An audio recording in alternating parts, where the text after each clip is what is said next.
Peace, peace. Um, Today we're gonna read an article,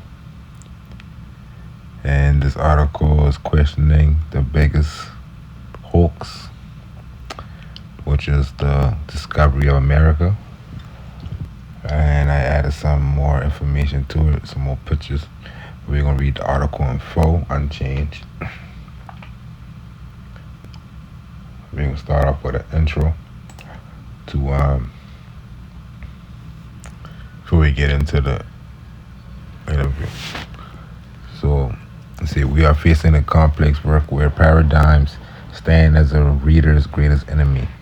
The abundance of data taken from sources such as the General Archive of St. Michael's, India's, and Medina Sidonia Archive itself, as well as chronicles and bibliography on topics as varied botany, archaeology, and cartography, ancient history, etc., allow us to understand that the American continent was known from time immemorial, having allowed ignorance to sail the purely political mystification of discovery.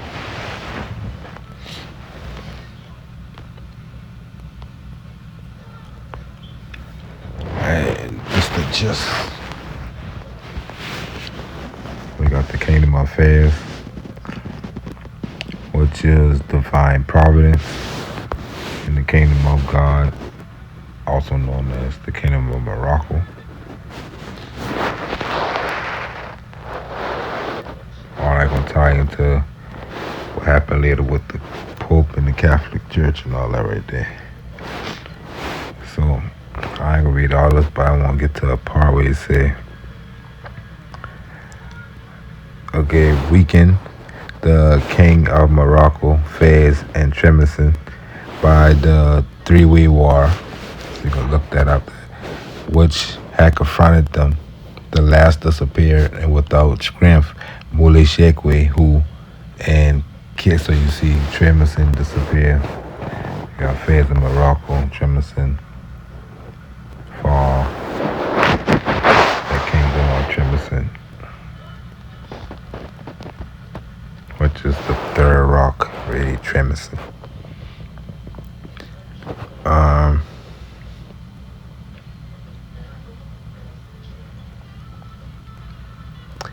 It said, who is careless and to be suspicious of me, it would be wise to sweeten the occupation of Alarache under the pretext of protecting the square between the owner was definitely defeated once the occupation was decided. Because of the humor and the condition of the Moors, nothing can be trusted.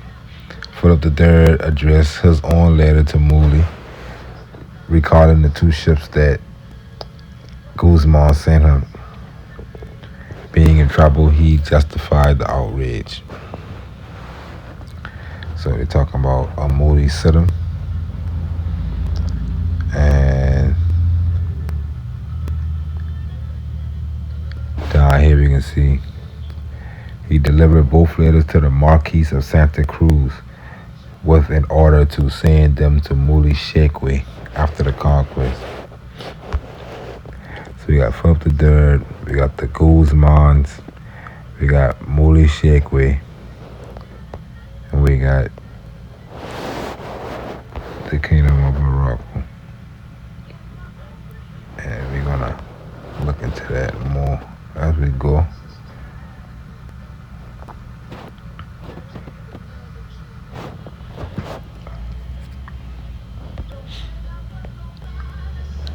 Philip III of Spain, Felipe. He was King of Spain. Naples, Sicily, Sardinia, and the Duke of Milan from 598 to his death in 1621. And you're going to see how all these Naples, Sicily, Sardinia, Portugal, Spain,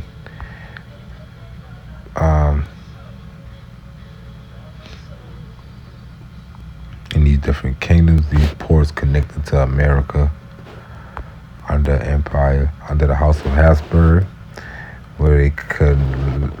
connected the two houses of the peninsula. And we got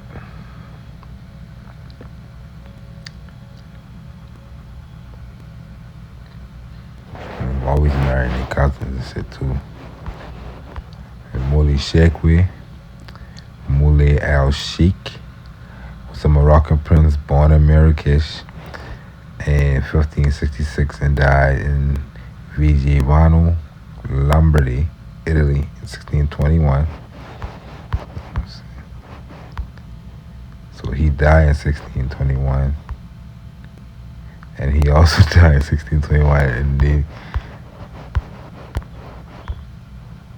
and Felipe II of Spain, which he was also Felipe II of Portugal, but Felipe II of Spain, and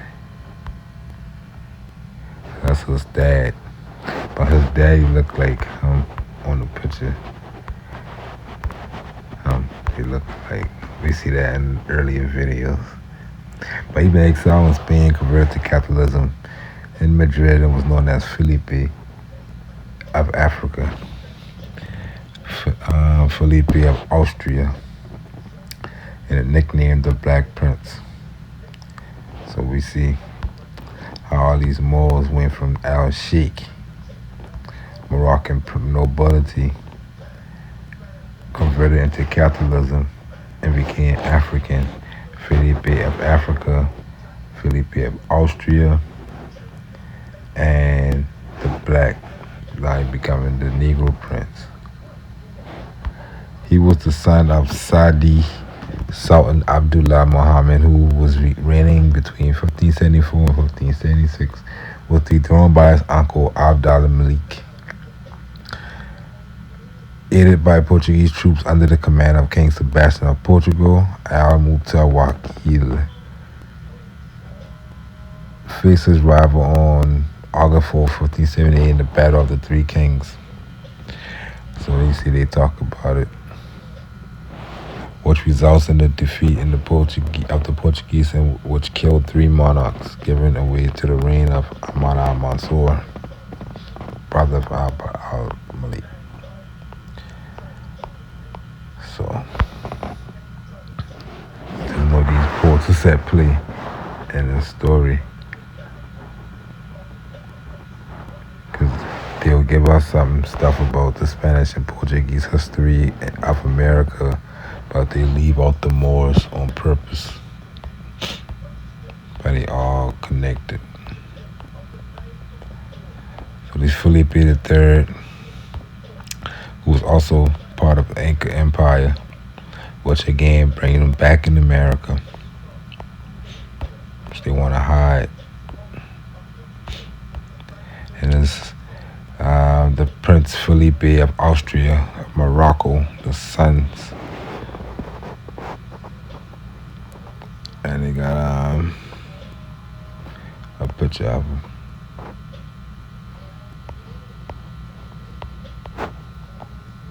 It's Felipe II and him look alike. Cause of daddy. They all connected. It is not easy to accept that Columbus was a mere instrument of the Catholic kings, nor that the men of the sea, fundamentally the Andalusian ambassadors, traded with the Americas long before the continent was called America. And that's another thing that's hard to fathom for a lot of people, even so-called scholars, that they don't find American history before a certain time period, because they believe that the continent would be in an old book in the 1500s with the term America being used, which wouldn't make no sense because it wasn't called that at that time. Say, nor the gist remained in conquest in the purest tradition. For this reason, 19 documents accompany each volume, reproduced and transcribed, completing reproductions of trips, including those of Columbus, from stories of witnesses who sailed with the discoverer, presented by Diego Colon in his lawsuits, which prove To what extent we have deceived ourselves, coexisting and believing with cold faith in the stupid blindness attributed to the navigators of the antiquity. The key is to understand that Africa extended beyond the columns of Hercules, because the ancients did not distribute the planet in our own way. So that's another thing too that we forget when we're looking at history. But I realized only after a certain period we start to look at the world maps as a different continents. We're even in zones, and before that, climate zones, delimited by parallels, the American continent being included in that of Africa, also known as Guinea, and Central America by the islands of the Indies or Asia. So the parts of Southern America is known as Africa and Guinea and Ethiopia and Congo and Angola and all those terms. Going up until you get to the parts where India is in the east. Also in the west you got India or Asia. Like this. Breaking in zones. Frigida, which means frigid or cold. And you got this zone, Africa, North Africa. They got Morocco in the zone. And you got the Indies in the zone, in Europe. And then you got Perusta, with the equator at, sometimes called Africa, Guinea. But this map showing you as Perusta. And you got Temperata and Tepidum. And Tepodum. You got Frigida again. Another thing about maps is we can look at these maps and we'll see on this side they're showing you North America with Florida. And a closer look like right there. Going up. And you always will see two dips in this. You can see a dip right there and a dip right there. Because the two rivers.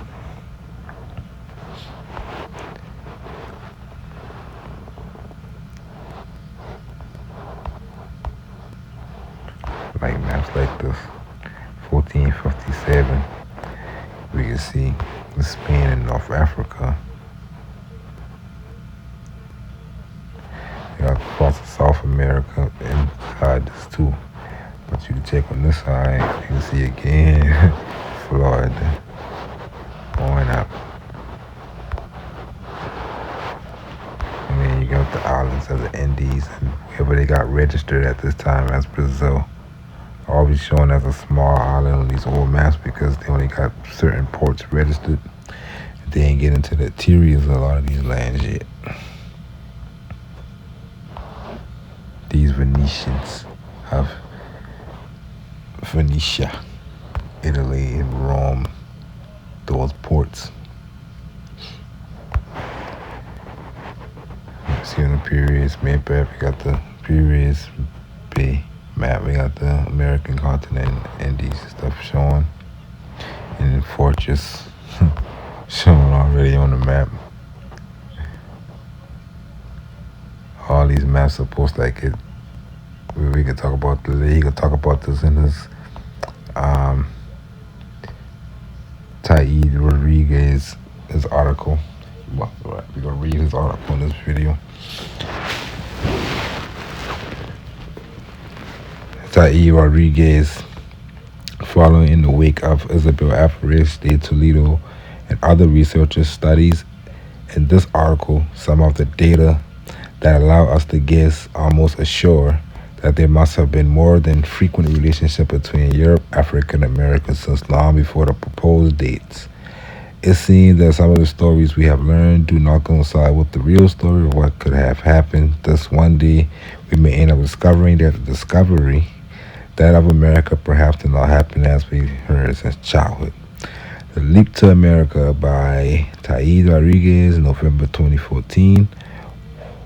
Ones to those who have barely wanted to teach us to read and write, who do not have the minimum springs to express our ideas morally well, we are nevertheless encouraged by a kind of internal itching and impulse that cries out to solve some type of debt which we perceive, but of which we are not fully or even morally aware. In the case, that impulse seems to come from Alamar, from beyond the sea. So we talk about that a lot in these videos. If you want to find a word, they're talking about America as a place and a continent where you can use this term in quotes.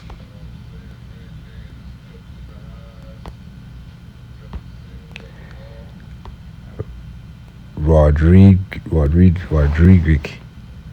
Roderick, or Roderick de Borgia, Pope Alexander the Sixth. And there are many events of the past badly told, misinterpreted, and worse digested. But as for the discovery of America, everything reaches paroxysm to the height of the conventional. We want to pretend to be simple and easy to explain a sequence of events that is actually of almost infinite complexity.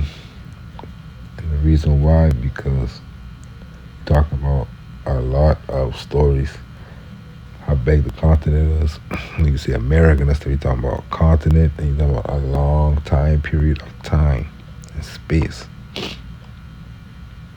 with a multitude of interests that overlaps everywhere, interacting with each other at all levels, as they may have rarely been seen at other times in history.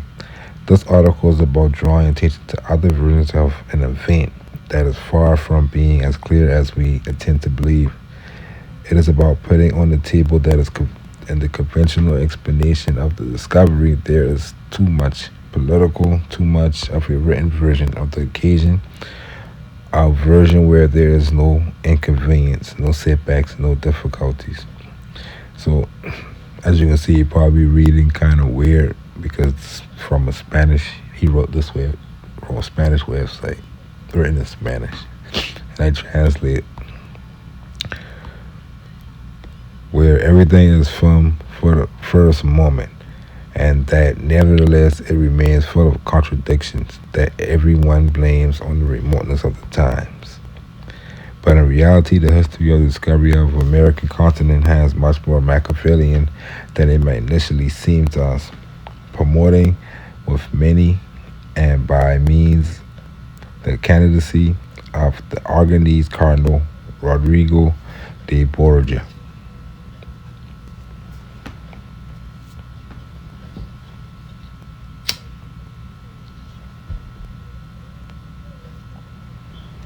So basically, he's a pinpoint figure in the change of how everything been thought, because you already got connected ports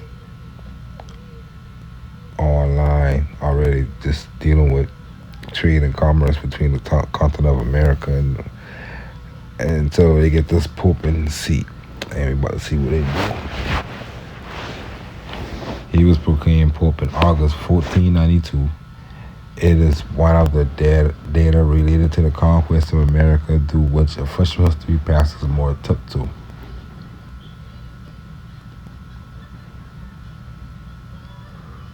So they do tiptoe around this Pope because they always talking about Columbus, but this Pope should be the one who get the talked about.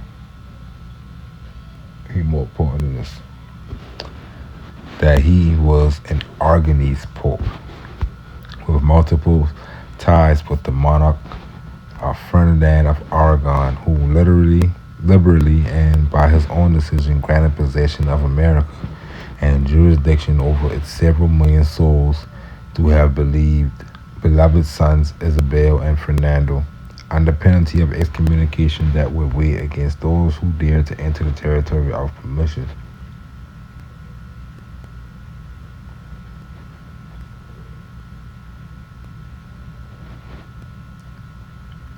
According to the capacity that at the time the Pope had arrogated to assign conquest and infidel lands to whoever you like. They like. So they started saying, um, they started stop the traffic of the trade that already been going on and take control of that. We're using this Aragonese Pope, 1492.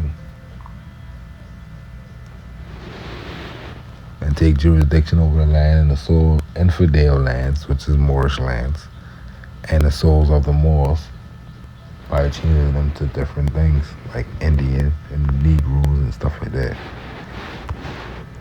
So we can see how everything played out through Rome. You see the Spanish hemisphere. They talk about the Italian hemisphere based off the treaties. And we talked about in the last video the titles that they had was Indias en tierra firme del Marocchiano de los Reyes de Castilla. That before even the Aragonese get involved. Well, they always been involved because they got ports in those areas, but before the marriage of Ferdinand and Isabel that connect Castile, the kingdom of Castile and the kingdom of Aragon to make Spain. So before all that going on, that's already going on, but now the claims coming into being. As you can see, different times, different dates, but this is the conquest. But they already going on. All these people already can speak and know Spanish, but just that they couldn't. Inquisition means they couldn't speak the Moorish languages no more. They only could speak the language of the trade, which was Spanish already, based off the trade that was going on pre-Columbia time, 1492. They got some European travels.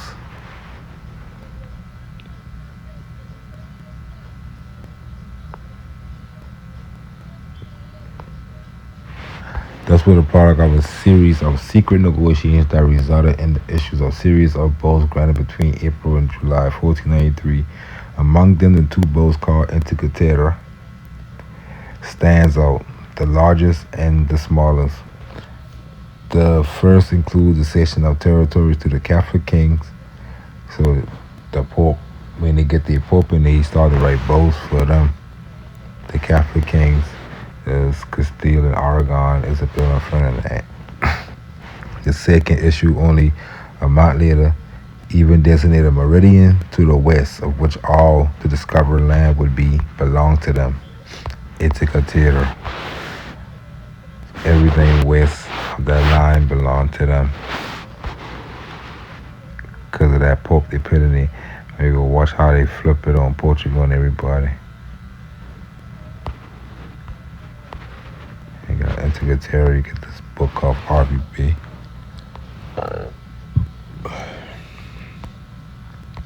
There's a tendency to underestimate the importance of this concession. It is argued that countries like France and England do not recognize the power of the Pope and that the bows pass without pain or glory. Of course, the messianic tone used in them should have lifted the modesty even of the Catholic kings themselves. But the truth is that in the face of at least domestic politics, they justify not only the organization of monopoly trade, but also an expeditious and effective weapon beyond ordinary courts. Basically going on a crusade on half the world. Indeed, who would be the madman or the unfortunate one who would adduce before the king property letters before the discovery to defend their rights? Attempting the dogma of discovery meant thanks to these bows and inquisition. So all the Moors who had ports in Europe, a lot of these Moors been from America, from Africa, Asia, They had trade rights and ports in Europe, and they lose all that overnight because uh, trying to bring that attention to the church or to the Pope of Europe and Ferdinand and them at that time meant Inquisition, and which is then what they literally stand at the shores of these ports and wait for ships to come in to siege, which is a sufficient indication to believe that there was a fact a competition to establish jurisdiction in America and prosperous trade that the Catholic wanted to take advantage of, taken by the way Portuguese contracting houses as a model. Moreover, although some countries did not recognize the power of the Pope, which is a lot to say, it is certainly recognized in many others, as Isabel Alvarez de Toledo says. The discovery of October Augustus' impertinent coin was resolved, accusing two Italians of having introduced a deodorant. The glory of Castile died in torment. They could not publicly ratify confession formally in the court, knowing the bad end that findings of the past brought. Whoever came across them fled as if from the plague. So somebody find coins, old Roman coins in America in the 1533, I think, and Castile send them to the Inquisition and torture them for trying to make it look like people been here before them, and the only people who can be here before them is the Indians that they now converting. So definitely no Romans, Carthaginians, and Moors, stuff like that exists in the old world history. Because they create a new world. So right here they say the earliest account of the Roman coin in the New World comes from Panama in 1533, the coin of Augustus, and an event occurring around the birth of King Ferdinand, which probably didn't occur around the time, probably a different Ferdinand. We're talking about the 1492 Ferdinand who started off the New World. And other South America finds said it's a hoard of several hundred coins rented from Augustus in 350 AD. And they find all kind of coins, Andalusian coins, because we're dealing with a hoax. Columbus hoax, that's a hoax. People been going back and forth. They just take control and reconstruct the history.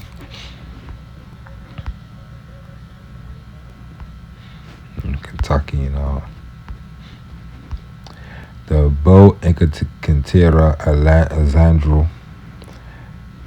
Alexandro VI, and soul that endowed with the liberty of apostolic grace, you may assume more freely and broadly such an important activity by your own decision, not at your request, or without any other on behalf, but by mere liberality and with full knowledge, and making use of the fullness of the apostolic power and with the authority of the Almighty God that we hold on earth, that was great, granted to blessed Peter and the vicar of Jesus Christ.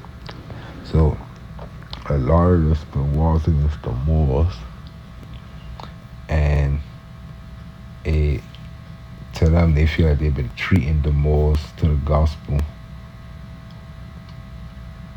And a lot of this come down our history as them giving the slave a Bible, right? And you get a lot of history looking deep into the history of the Inquisition in South America. Again, places like Portobello talk about Negro Nazarenos.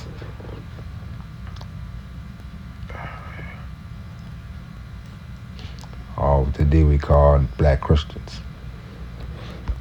So according to the present, we grant, assign you, and assign perpetually to you and your heirs and successors in the kingdoms of Castile and Leon. So that's the Pope giving these false claims and these false rights in these kingdoms, because Castile and Leon, we're talking about Spain and we're talking about Castile and Leon with these claims. But we're going to see how all this been a wash, because Portugal and kidnapping them like crazy for being over in America. But they claim they had the claim before them. We'll get into that later.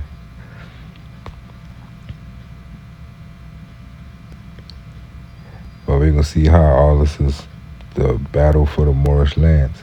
Each and every one of the islands and lands predicted and unknown that has so far been found by your envoys, and those that were in the future and that at present are not under the dominion of any other Christian lord, and that's what English and France and all them Dutch start using later on Rome, like, hey, as a Christian lord too. According with all their dominions, there, talk about Moors, wherever they find them, cities or principalities, that means you got princes, Moorish princes out here, fortresses, places, and towns with all their rights, and you got the documents saying dukedoms, principalities, kingdoms, duchies. So that means you got duchess, dukes, princes, princesses, kings, and stuff like that. And this wherever they find them. So that means even in Europe, got Moorish kingdoms and duchies, duchies and stuff like that. And America, Africa,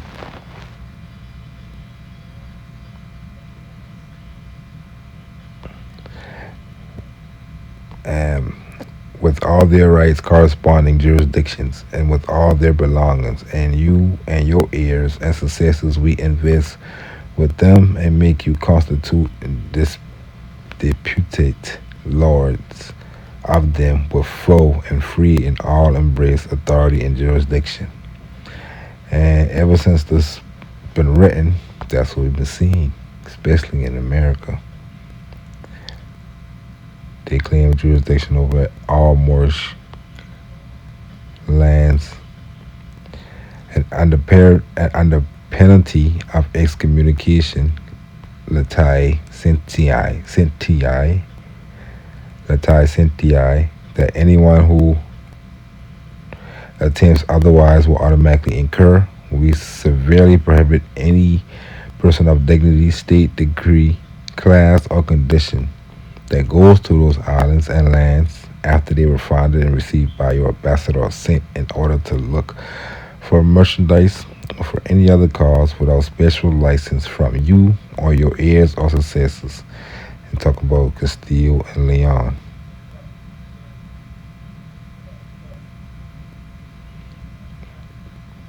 So all that's important in this article, and we read through, might be 2 or 3 videos. There's a PDF. I even turned it into a PDF, 98 pages, so kind of long. In the body of the book and the Katera, it is repeatedly alluded to these unknown lands, not discovered by anyone. This is the great audacity of the way in which the jump to America was finally carried out. And we already know from the past, discovered means recognized. And at that time, recognized by a Christian Lord.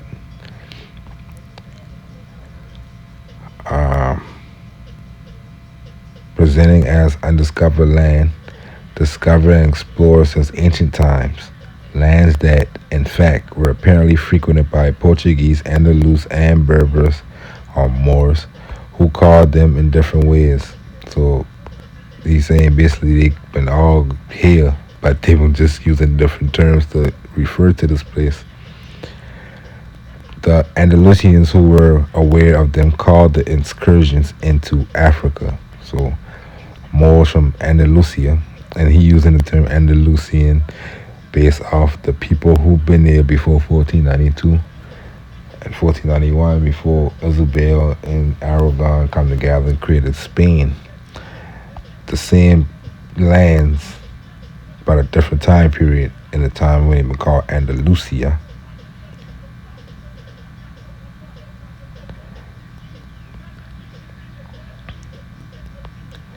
And they've been calling it going into Africa. And the excursions that were made into what would later be called America going to Barbary. So you got some saying Barbary. Since both the African and American coasts were both territories under Muslim rule, and we know that based off what happened in 1492 and what Rome and what the Christians have been doing and what they've been saying and how they move.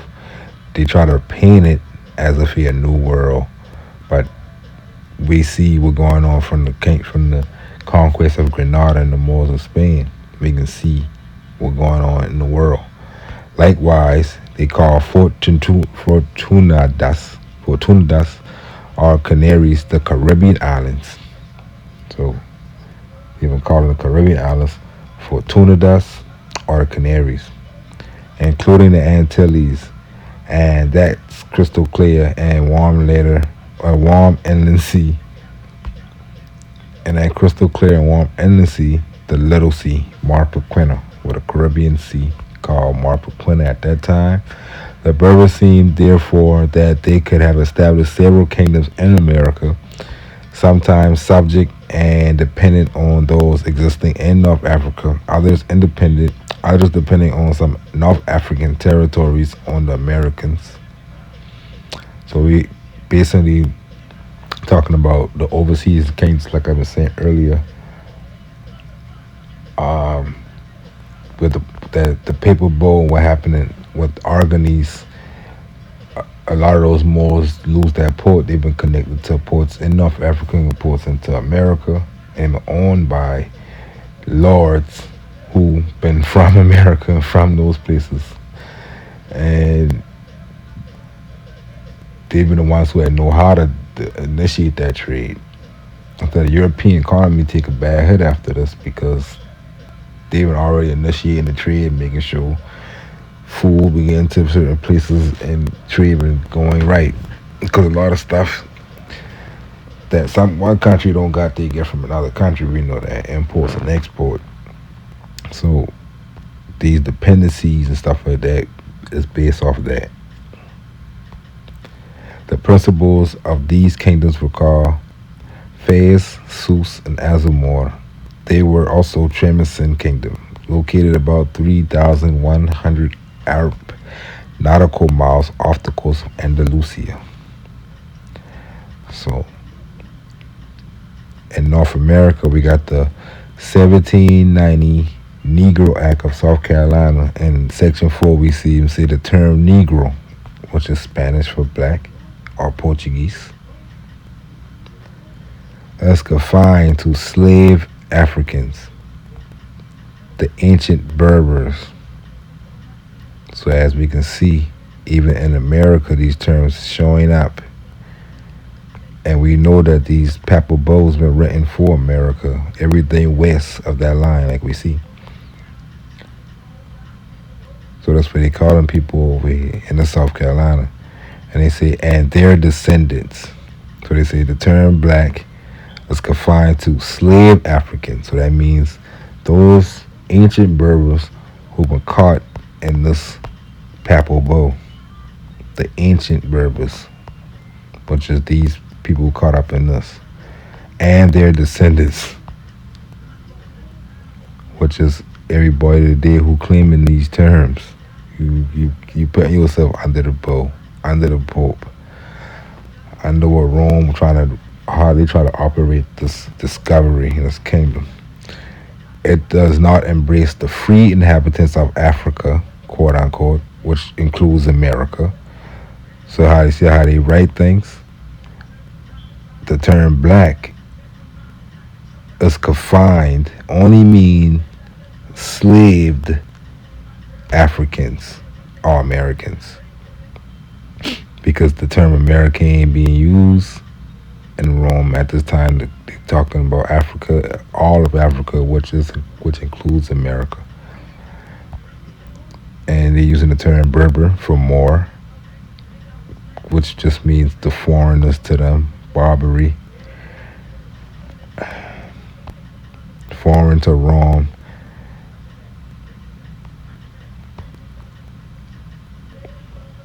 They it say and their descendant, it does not include the free inhabitants of Africa. So anybody who free and not enslaved, but you can be from more. You just if you know you ain't under the terms of enslavement of Rome, they ain't talking about you when it comes to the Negro Act, such as the Egyptians, people who claiming to be that, Moors, and the reason why they have to make that distinction is because the Treaty of Peace and Friendship 4 years before the 1790 Negro Act and the Black Asiatics, which been a lot of Moors who've been claiming to be from different sultanates that been in Asia still operating at this time, such as the Lasars. You can go look at Philippines and the sultanates over there who still been running up until the world wars.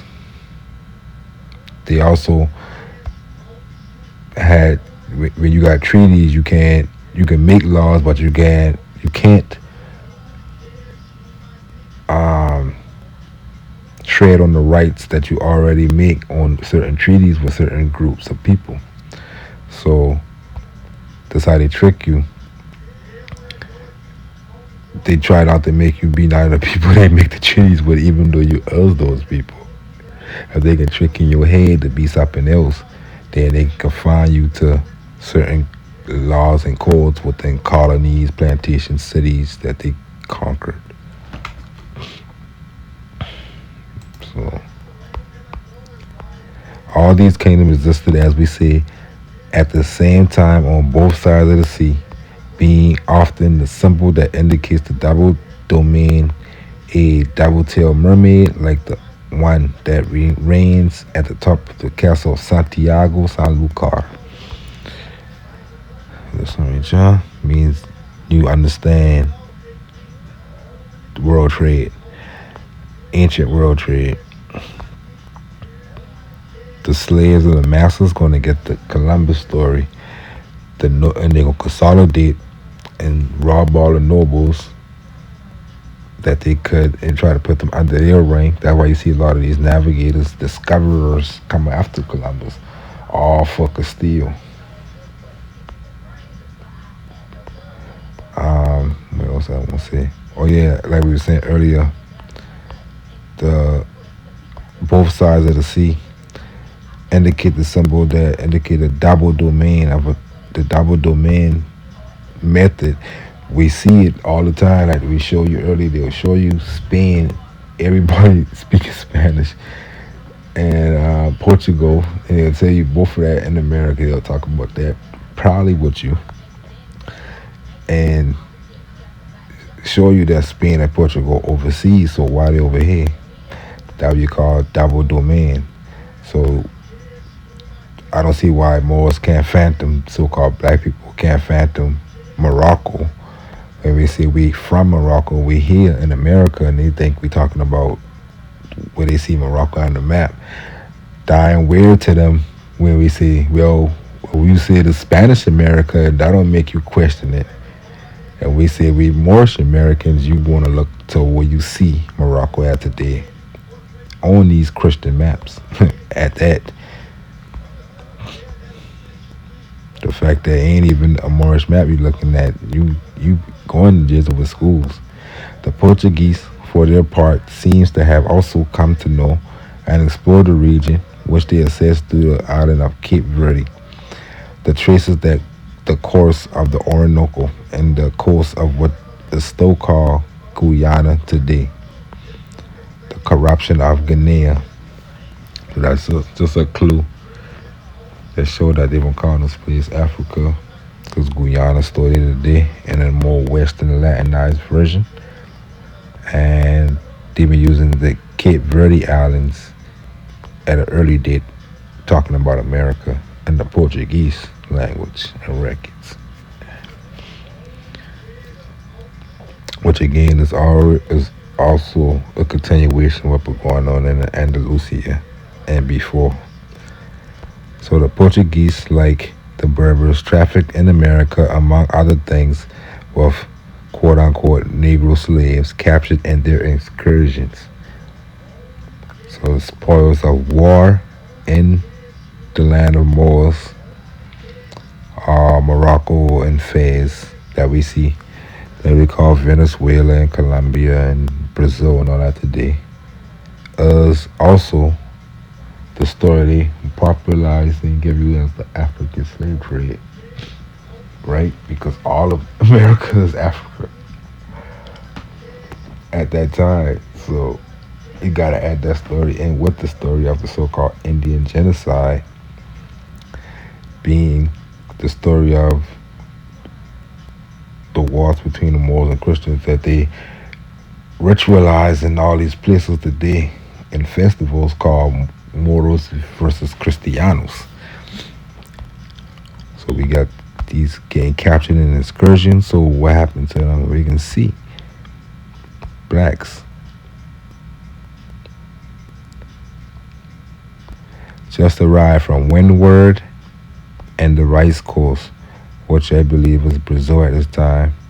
Cause we still got paper boats coming out from Carlos V saying the capture and enslavement of his vassals vassals in his American conquest, which is half the continent, is confined to the vassals of the Sharif. So you could have been Moors practicing Islam here in his kingdom, but not. But you have to be paying him the tax. So he ain't care about the religion. So his inquisition about money, Carlos V, hers ain't about what you believe. He ain't care about that.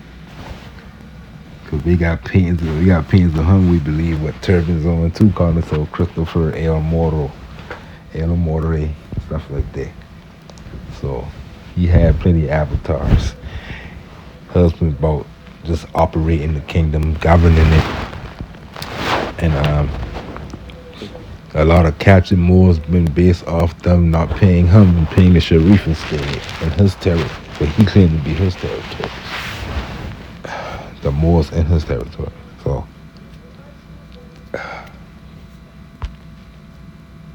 that caused a lot of these what they calling this. The Windward Islands.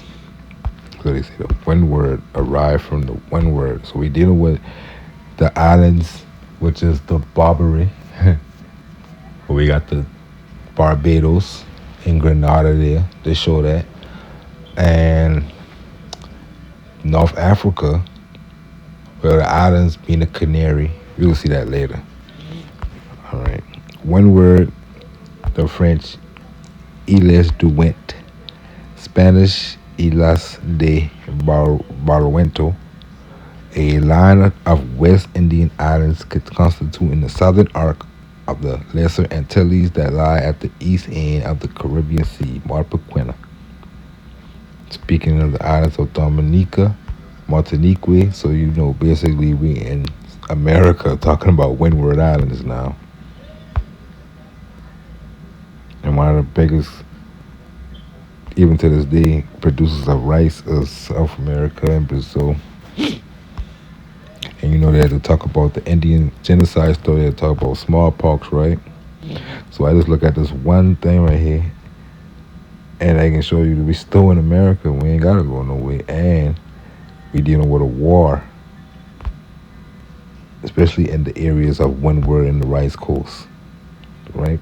We start off the War of the Three Kings, Portuguese, the Moors fighting Castile, trying to take advantage of that shit, and they got paper bow in their hand. And we're gonna see the conquest of the Canary Islands, which is the Caribbean islands,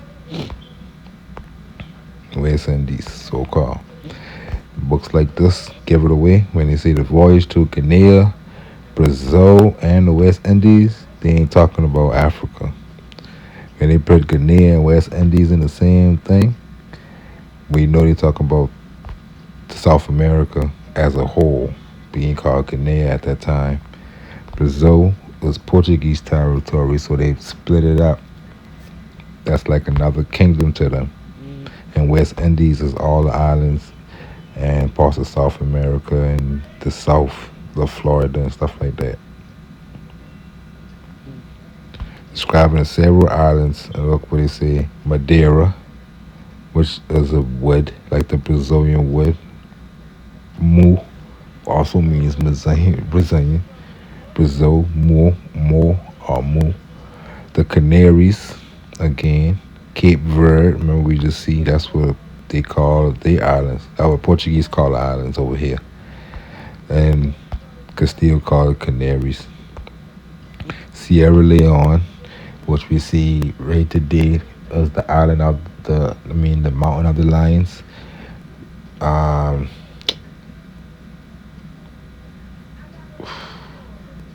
Kiera in Brazil, which is the sea sound, which is Sierra. They just take out the lions. Setos, Cape Apollonia, Cabo Corso, and others of the Guinea coast, Barbados, Jamaica, and in the West Indies. And they talk about, what I want to say. But I just realized I wanted to say how these books would talk about when they say things, we say Guinea and the West Indies, or quick travels from Guinea to the West Indies. They talk about South America because you got the wars of Barbary going on right now at this time period where they put your slave story in.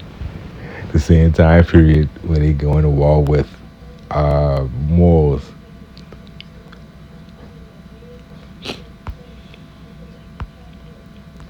And try to conquer Guinea. So we see the marabout. Guinea. Guinea is another place named that around 1536 with the preparation of the new royal register already joined the Portuguese crown to the Spanish under the Habsburg. We see that earlier. Philip II had to pass from one continent to the other. So now they about to re-register everything. It's just another reconstruction date. After 1492, they take a page out of their grammar book, Carlos, them, and they did a reset using maps. Had to pass from one continent to the other. Sometimes the Portuguese went further south, venturing into American domains of the Berbers to exchange their goods for gold in the region known as La Mina. And they call Minas Gerais today. In Brazil, the merchant had that most rescued there. The most appreciated in these exchanges were curiously the corn shells that produced the purple dye. And that take us back to many more travels in history. When you find people with that dye, they were already getting it from the same place that these Portuguese been getting it from, because they just take on the same knowledge of the seas and trade routes and ports of the old Templars and stuff like that, because they had ports. So you can see that's our paddle stallion. We can see what look like a feather crown, and we can see how the trade ones going in and out of ancient Canaan.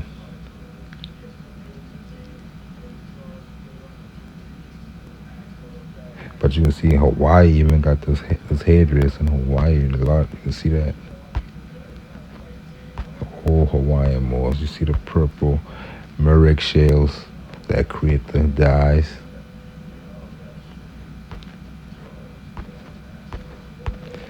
It almost sounds like a joke that shells were exchanged for gold, but the truth is that the shells of Mauritius were one of the first monopolies established by the Catholic kings once they appropriated this trade. They were also collected in the waters of a gulf called the Sea of Carthage by Fernando de Oviedo, sea in which there was also a port called Carthage. So you can get old maps on the internet about America. You can find a bunch of maps to show the port of Carthage. I think I don't say the Sea of Carthage, but all the Carthages in that area, and we talking about the Yucatan, the South America area. It look just like this area, but just coming into South America right there, boom, in Mexico, coming down to South America and to North Africa. So on the other side is another mirror of the same thing. You got all the ports of Canaan, Tyre, and all that right here. On the other side, you got the ports. They find ancient ports. So in this map, we can see an example what I already explained is the Fort Tunidas, or the Canaries, the islands of the Andes, the Little Sea, Marpequena, the islands of Tenerife, which will be important later in these stories, the island of the Gran Canaria, and approximately of the islands of Palma, the Portuguese San Miguel, which later became Castilla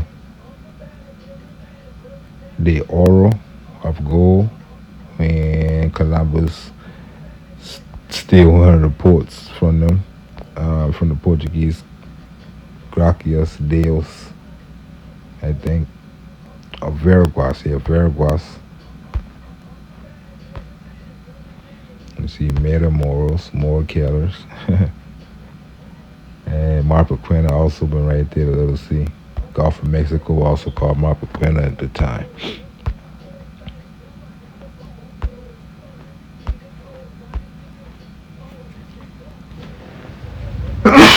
Excuse me. Hurry up right now, I won't make it too long. Another cartridge was apparently in present-day Limon, a little further south on the coast that was strictly renamed Costa Rica, which is the rich coast.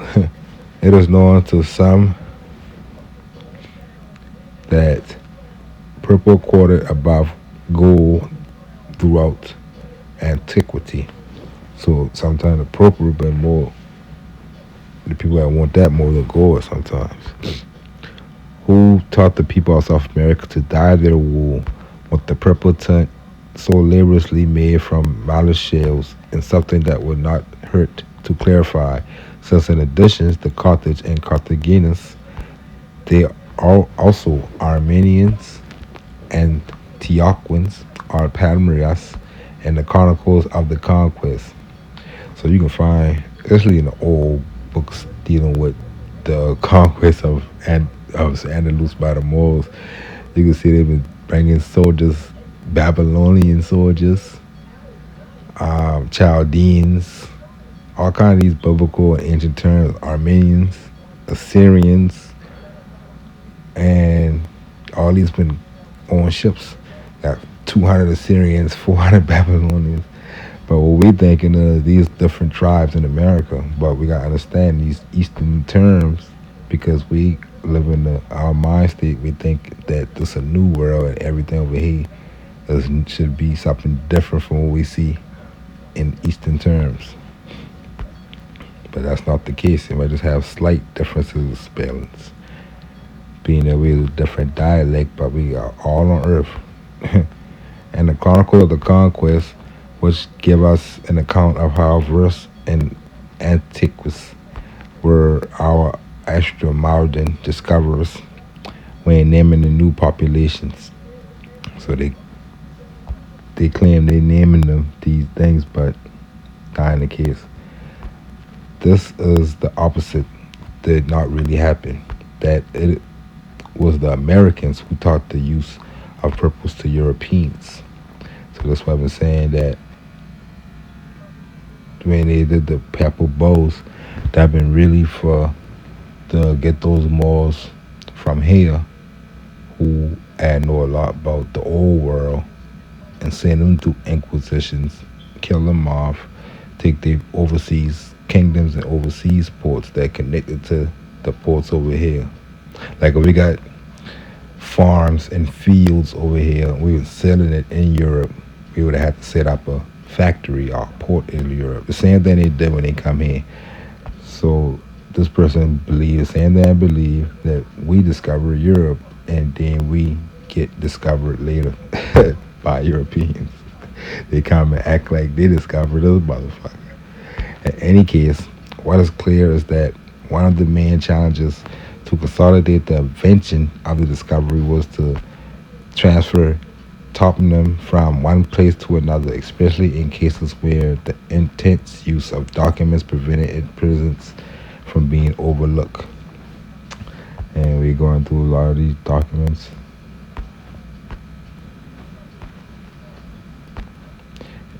For this, in addition to the royal power to strip and expunge files that of Medina Sidonia conserves practically nothing prior to the reign of the Catholic kings. The long Colombian lawsuits were later taken advantage of to collect letters of dizziness, which is sea charts, and testimonies that served to rectify the royal register. According to Sebastian Cabot himself, major pilot of the House of Contracting. So they have to have these House of Contracts, and that's where you get the real history from. You don't get it from the narratives, the author books, and these narratives. You go and you study the trade contracts and the ship ledgers and stuff like that. You'll see place names and stuff. So they've been confiscating a lot of these from the Colombian lawsuits. They had cases with Columbus when trying to sue them.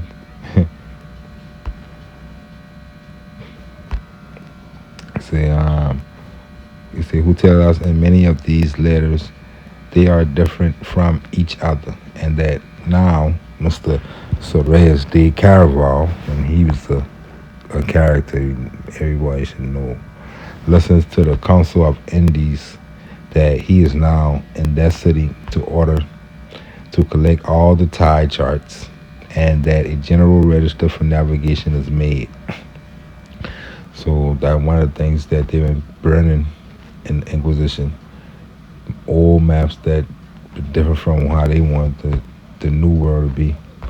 The audacious task of making the maps was used to publish them and make them known, something that had never been done before. So before that time, maps ain't been something that people had, like normal people, or just for people who used it.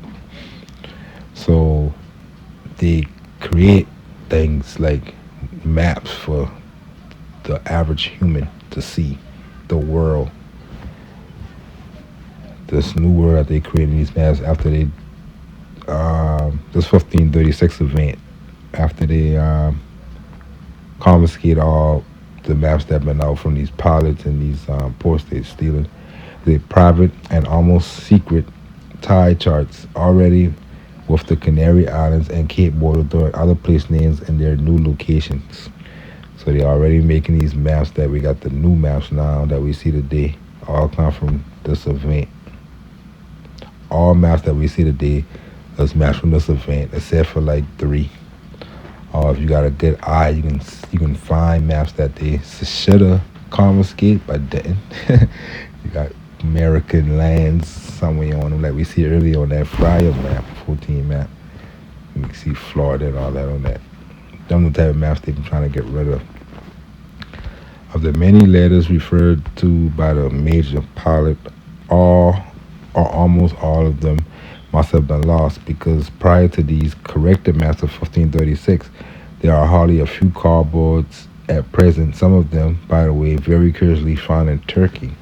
So we find one, that's another one that they couldn't get their hands on, than the Piri map. Another letter that was preserved by a miracle is that of Juan de la Cosa. So we see that map in a couple videos. We see that on this one too. A Columbus pilot who collects Cuba as an island, and I don't think he did. I think El Nino, I think he one who registered or quote unquote discovered Cuba, because El Nino going on his own discovering. And yet his testimony and the Colombia's lawsuit support Columbus' idea that it was not an island but a terra firma, mainland. If it has been shown that there is something unreliable as this world. It is the Columbus testimonies. Unreliable in this world is the Columbus. So even in the Columbus testimonies of the lawsuits, you can tell that it all been a hoax. Half the people who bubble hum, they've been naming places and stuff that they've been knowing about. See the map of Juan de la Costa, I show you South America, North America, and they ain't supposed to yet because they just discovered it in their new world. This Machiavellian version of history is which an entire geography is artificially transplanted from one place on the globe to another to justify discovery that is not such, has the virtue of explaining not only many inconsistencies into which both the chronicles fall, and the one in which it is explained how Columbus on his fourth trip asked the crown for an Arabic interpreter, and the crown grants it to him. Like the diplomats, for example, two royal albalas, in which those would accompany Columbus were asked repeatedly that neither you nor any of you do not go to Lamina or to treatment of it, which because they were the Portuguese part of the agreement. Sulfurious warning, as Isabel Alvarez de Toledo says, because they ain't supposed to know what over here yet. But Columbus already know about Brazil and everything on that side based off because they already know about everything over here.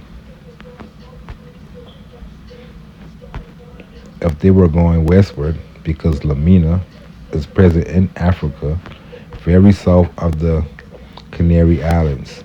So basically, he's saying if they were talking about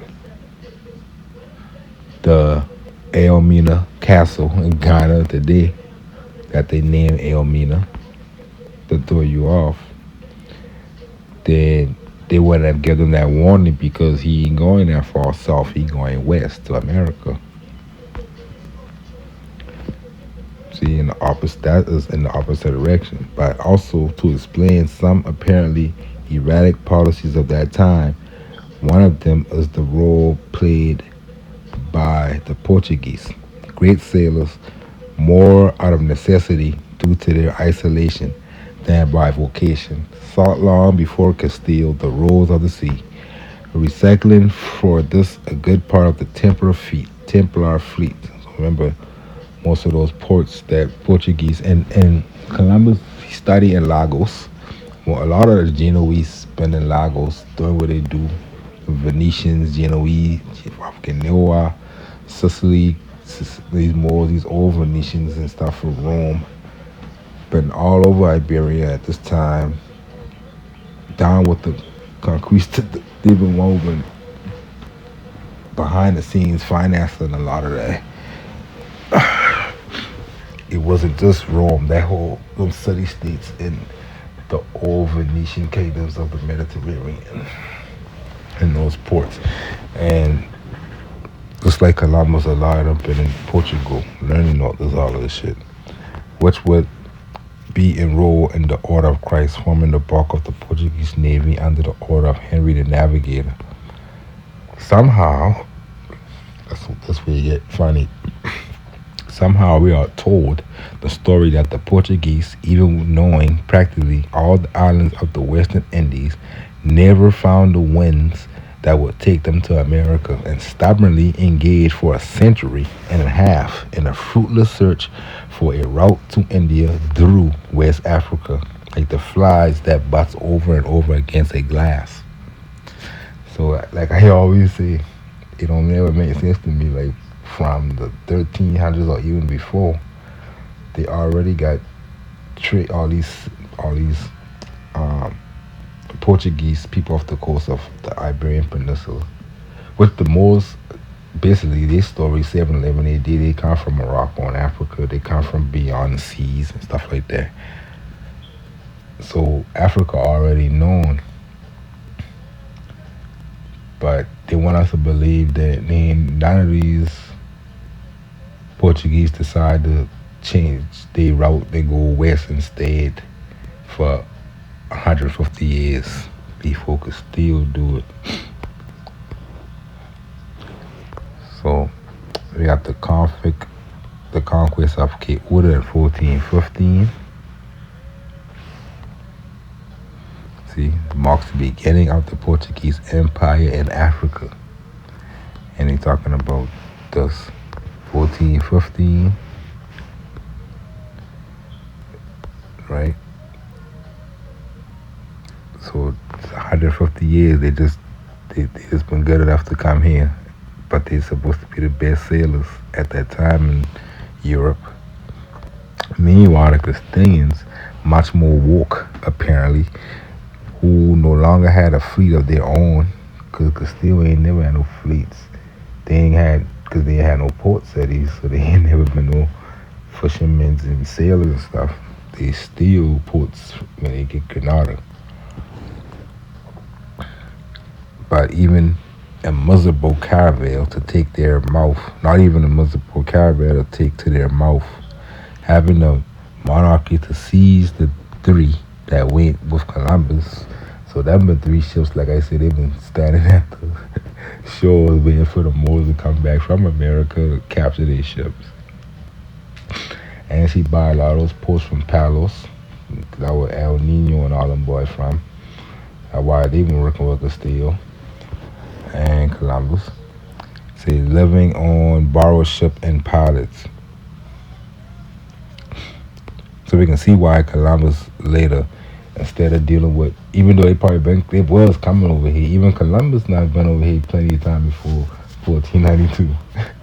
It's just that they never had the document like they had need out of Rome, like Castile had in Aragon, to discover, which is something different than coming to buy products like they've been doing.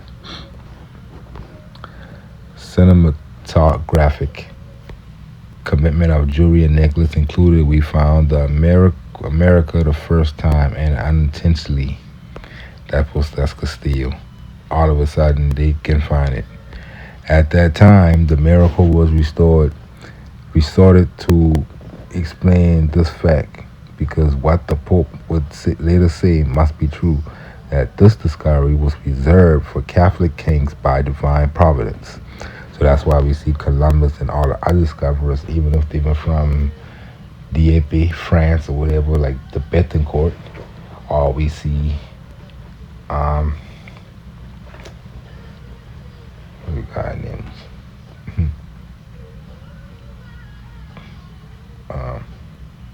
We see Columbus, Caravel, all them, they under Castile for the most part, or well, basically later a lot of Portuguese discoverers because they get the other side, so they only could discover from on that side. But the Spanish side, a lot of people could have discovered no matter who you been, any Christian king, but you would have had to do it in the name of Castile and Aragon. And basically because they had the ports that the most famous ports been Seville, dealing with America, and Cadiz, the House of the Indies and the contracting house, like those houses been connected to the Americas for the Spanish side.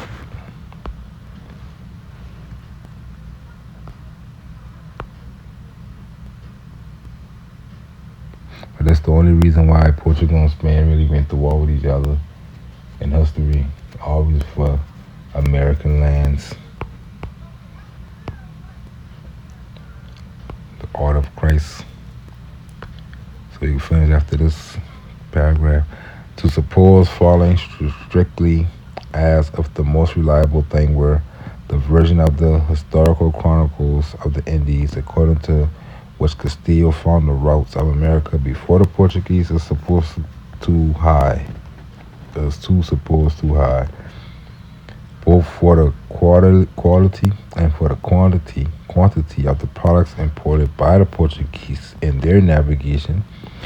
It is very difficult to think that everything came from such a dry yesterday as today, as today's African coast.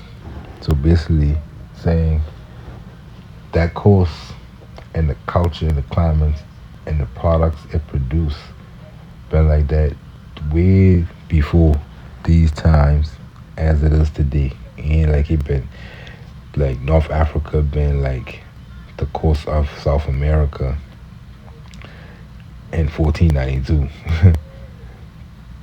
all before 1300s, 1200 when the Portuguese been traveling to Africa coming back with parrots. They say they've been getting that from a modern day desert that they showed you earlier, where they claim the Portuguese been there for 150 years fighting and stuff, based off the products.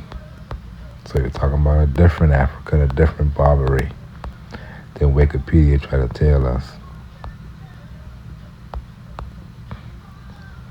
So we got the Black Prince, another one, King Herod, and I think all these Black Princes are Africo, El Africano, and all these been Moors of Europe who've been, like I say, coming out of the state of land of Moors to a land of Christians in their mind, changing their names and everything come with the conversions. It always goes back to the Crusades against Saracens.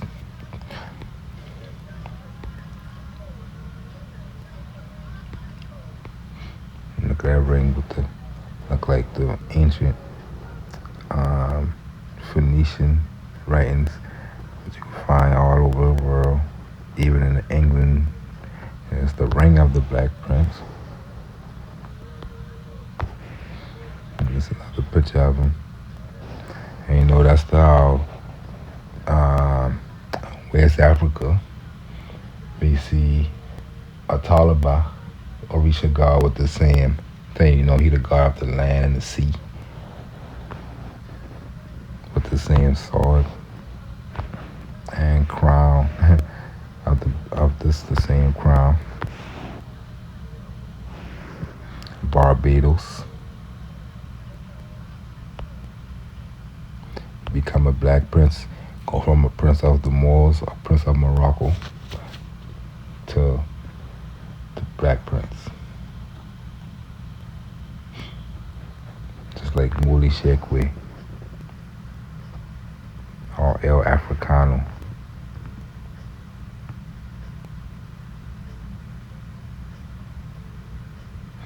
And if they take over the whole kingdom, or settlement, or dukedom, and all the Moorish people still in, they get baptized, they baptize the whole kingdom, they become Africans and blacks. And their story they could be a slave from Africa, the English version of that story. And they go to school. It's almost assassination attempt on him. It's supposed to be him. And you look at his house and see that it's still Moorish fashion. You see the cross, the Knights of Christ. They had their own brotherhoods and stuff like that too. We read about that in another section. We got the Black Brotherhoods of Lagos. They've been basically calling themselves that Brotherhood of the Negritos. Like we're seeing these ports, at times when Moors rule Europe. You can get David Ritchie book. He'll mention a lot of the ancient terms and stuff. Maine, Orleans. You'll find all these streets and stuff in the hood. All these names. Normandy, Flanders. Our last names. And Calais. Remember, we talk about Calais in America. These attached ports. Family members on both sides of the Atlantic who deal in business. They got trading guilds and stuff set up. But this way I wanted to show Well, look what they call us, Kingdom of Guinea. And they got a port of Bayonne too, beyond, like the one on Portugal. Like I said, they call that beyond because they probably bringing their products from beyond the sea, out of the water.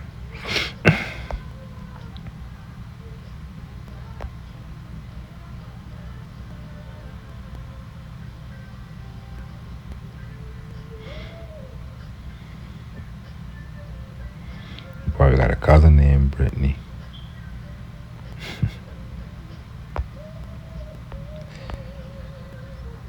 You see, Eric the Third, he started to get gold minting. Follow the gold mints. He got connections with Island Mar. Been with him, and even he been old African, Africano too. You see, he weigh gold too. Follow the gold. Cause at one time Europe ain't got no gold. But when they start getting these conquests against the Moors in Africa, now they all of a sudden got gold. You see, military conquest in Northern Africa, 1400s before 1492. After 1492, they all of a sudden jumped to America. When his chronicle description and the documents speak of large fisheries and going up the rivers of impenetrable lushness, this does not agree at all with the geographical reality of the African coast. So that's what a Mazagan, you see Casablanca, and Safi, which is also Moorish ports. That's why some of the names still was the same. But this is the lushness in the rivers that the stories talk about in these documents, especially the Albas.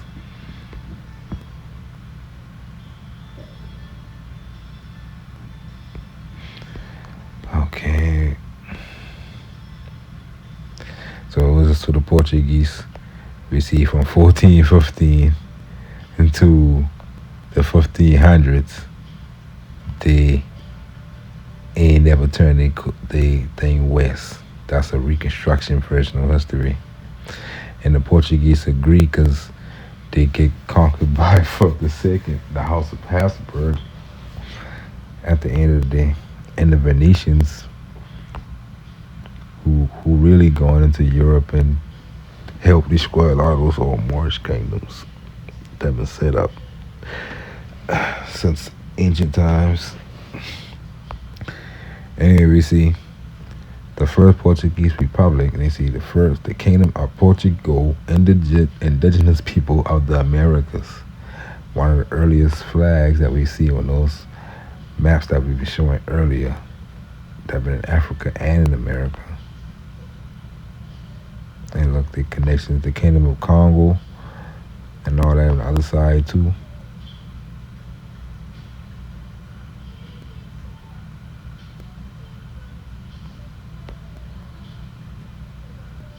And like I say, the black Nazarenes, the black Christians, and the things that have been working in Rome and Europe all the time, a lot of them are from America and Africa. And later India get involved. You can see what they call it today. Brazil, Angola, Mozambique, Cape Verde, stuff like that. On the other hand, we are told that the Portuguese expansion found gold in Africa, with which Alonso V minted 23 carats and 3/4 gold coins called crusades. See, the gold come based off their crusades. So they been Moorish gold they been stealing. They were almost 2 centuries in force. See, they're way before some 1492. They already had to find out the gold. Shortly after King Manuel.